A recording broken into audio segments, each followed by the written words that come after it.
सदर मुमलिकत अगर इजलास नहीं बुलाएंगे तो फिर क्या होगा? क्या कोई आईनी तात्तुल हो जाएगा या कोई नेचुरल कोर्स है इसका सर?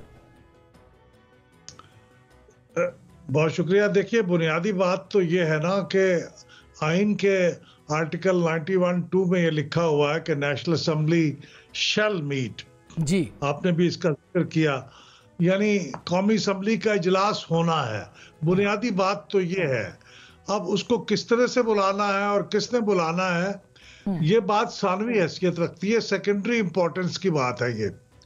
और इसलिए अगर सदर मुमलिकत, अभी आपने कहा कि उनको नजरसानी के लिए कहा गया है, अगर वो फिर भी नहीं मानते तो इजलास तो बहरहाल होना है। अब उसके लिए डिवाइस करना पड़ेगा कि दूसरा रास्ता क्या है।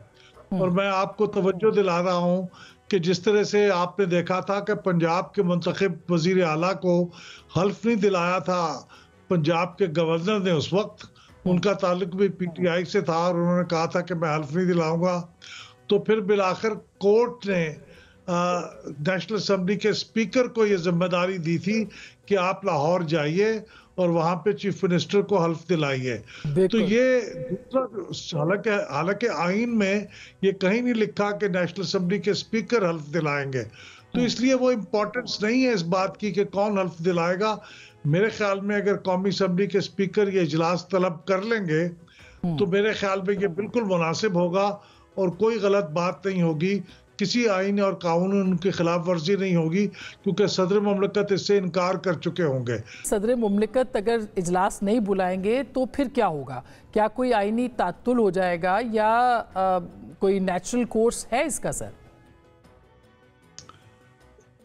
बहुत शुक्रिया। देखिए, बुनियादी बात तो ये है ना कि आइन के आर्टिकल 91(2) में ये लिखा हुआ है कि नेशनल असेंबली शैल मीट। जी, आपने भी इसका जिक्र किया, यानी कौमी असेंबली का इजलास होना है। बुनियादी बात तो ये है। अब उसको किस तरह से बुलाना है और किसने बुलाना है, ये बात सानवी हैसियत रखती है, सेकेंडरी इंपॉर्टेंस की बात है ये। और इसलिए अगर सदर मुमलिकत, अभी आपने कहा कि उनको नजरसानी के लिए कहा गया है, अगर वो फिर भी नहीं मानते तो इजलास तो बहरहाल होना है। अब उसके लिए डिवाइस करना पड़ेगा कि दूसरा रास्ता क्या है। और मैं आपको तवज्जो दिला रहा हूं कि जिस तरह से आपने देखा था कि पंजाब के मुंतखब वजीर आला को हल्फ नहीं दिलाया था पंजाब के गवर्नर ने, उस वक्त उनका ताल्लुक भी पीटीआई से था और उन्होंने कहा था कि मैं हल्फ नहीं दिलाऊंगा।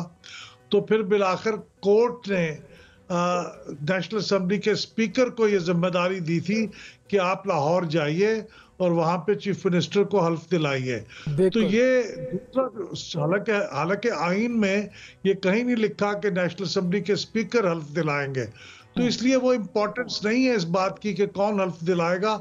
मेरे ख्याल में अगर कौमी असेंबली के स्पीकर ये इजलास तलब कर लेंगे तो मेरे ख्याल में ये बिल्कुल मुनासिब होगा और कोई गलत बात नहीं होगी, किसी आइन और कानून की खिलाफ वर्जी नहीं होगी, क्योंकि सदर मुमलिकत इससे इनकार कर चुके होंगे। सदर मुमलिकत अगर इजलास नहीं बुलाएंगे तो फिर क्या होगा? क्या कोई आईनी तात्तुल हो जाएगा या कोई नेचुरल कोर्स है इसका सर? बहुत शुक्रिया। देखिए, बुनियादी बात तो ये है ना कि आइन के आर्टिकल 91(2) में ये लिखा हुआ है कि नेशनल असेंबली शैल मीट। जी, आपने भी इसका जिक्र किया, यानी कौमी असेंबली का इजलास होना है। बुनियादी बात तो ये है। अब उसको किस तरह से बुलाना है और किसने बुलाना है, ये बात सानवी हैसियत रखती है, सेकेंडरी इंपॉर्टेंस की बात है ये। और इसलिए अगर सदर मुमलिकत, अभी आपने कहा कि उनको नजरसानी के लिए कहा गया है, अगर वो फिर भी नहीं मानते तो इजलास तो बहरहाल होना है। अब उसके लिए डिवाइस करना पड़ेगा कि दूसरा रास्ता क्या है। और मैं आपको तवज्जो दिला रहा हूं कि जिस तरह से आपने देखा था कि पंजाब के मुंतखब वजीर आला को हल्फ नहीं दिलाया था पंजाब के गवर्नर ने, उस वक्त उनका ताल्लुक भी पीटीआई से था और उन्होंने कहा था कि मैं हल्फ नहीं दिलाऊंगा।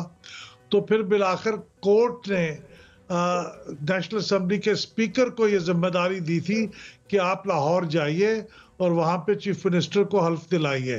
तो ये दूसरा, हालांकि आइन में ये कहीं नहीं लिखा कि नेशनल असेंबली के स्पीकर हल्फ दिलाएंगे, तो इसलिए वो इम्पोर्टेंस नहीं है इस बात की कि कौन हल्फ दिलाएगा। मेरे ख्याल में अगर कौमी असम्बली के स्पीकर ये इजलास तलब कर लेंगे तो मेरे ख्याल में ये बिल्कुल मुनासिब होगा और कोई गलत बात नहीं होगी, किसी आइन और कानून की खिलाफ वर्जी नहीं होगी, क्योंकि सदर ममलकत इससे इनकार कर चुके होंगे।